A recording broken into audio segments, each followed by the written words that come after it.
And when I was in high school, he started getting sick. And to make a long story short, we figured out through a series of many, many weeks and tests and things that he had this cancer problem. We did it a little differently, and I'm sure there are other people doing it this way, but we videotaped all of the interviews. Not all of them, most of the interviews we videotaped, and I pulled sections out instead of combing through and finding the lines or the storyline that I wanted. Pulled out chunks that sort of had its own arc, and then the actors learned that text verbatim, meaning the ums and the uhs, all of the sort of changes in thought patterns and the pauses and things like that.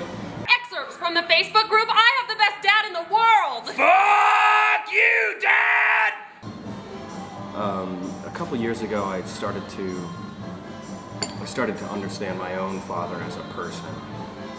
Up until that point, I'd always thought of him as this sort of idealized dad. Until a few years ago, I started to see the man, and I started to see his weaknesses more, and I started to see him suffer from depression or experience joy, and all of these different extremes in a way that was new to me. I started to have to learn who he was as an adult. And certainly, there's a point where you can say, well, he's my dad, but I don't like the guy. I don't like hanging out with him. He's fucking annoying. Which isn't the case between my father and I, but I could see that being the case between a lot of people.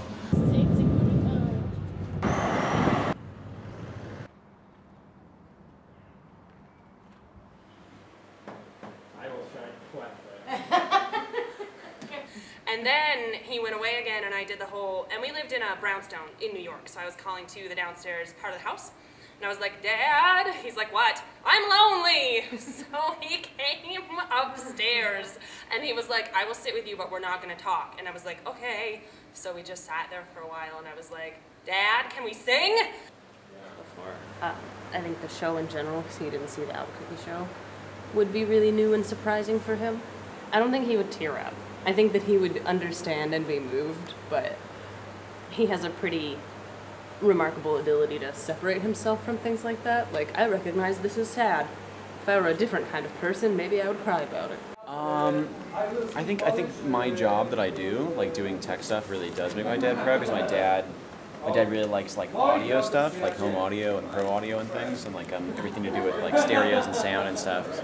I think it's kind of the fact that I do a job that my dad wanted to do. Yeah. I think that makes him real proud.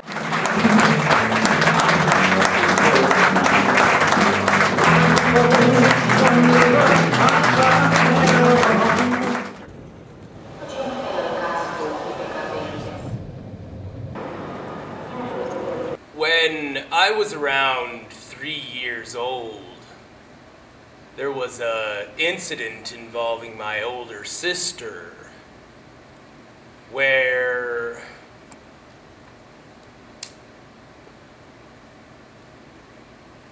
I ended up falling headfirst through a window pane.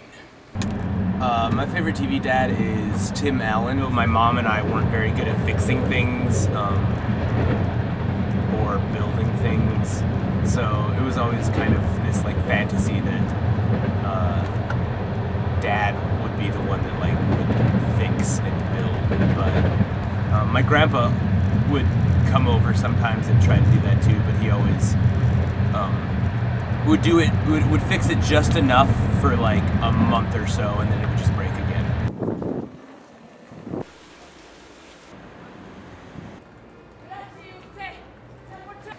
So the man knew my dad. He was a friend, you know, and he says, you know, Fred, your son stole a bag of potato chips. What? You know? He says, oh, really? Because he was, well, we were elementary school age at the time, and so he sent me to the store, and he says, I want you to go and I want you to buy up all the bags of potato chips. We never had a sex talk, we never had really a financial talk, we just never had any of those kind of classic conversations. He didn't teach me, but he gave me this ancient looking straight edge where I had to screw in a straight edge razor blade into it. We don't have so much of a relationship where we talk about anything like that. We're not open to each other very much in that sense. You know, I can definitely tell he loves me, he definitely knows I love him, but we never talk about it.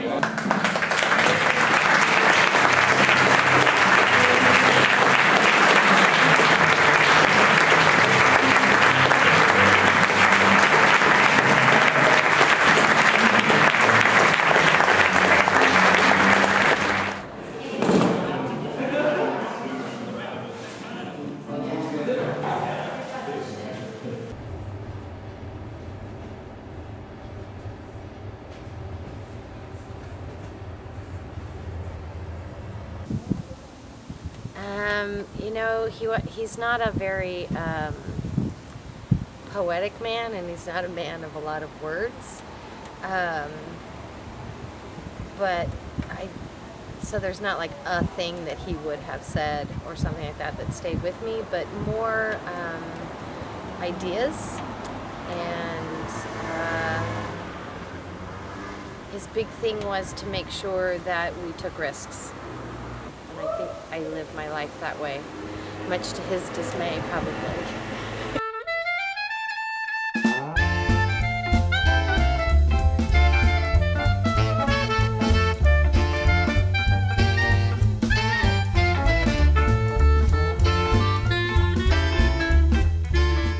It wasn't like he ever sat me down and said, you know, here's some advice that I have learned. But it has always been very clear to me from my father that you should do what you love. You should do what you're passionate about, and the rest will follow. But I've learned from him that living with regret, I think, is a really bad thing. I think I've done a good job organizing it all and producing the show, and proud that I've been with this company for so long and I've taken it where it's gone and stuff. Yeah.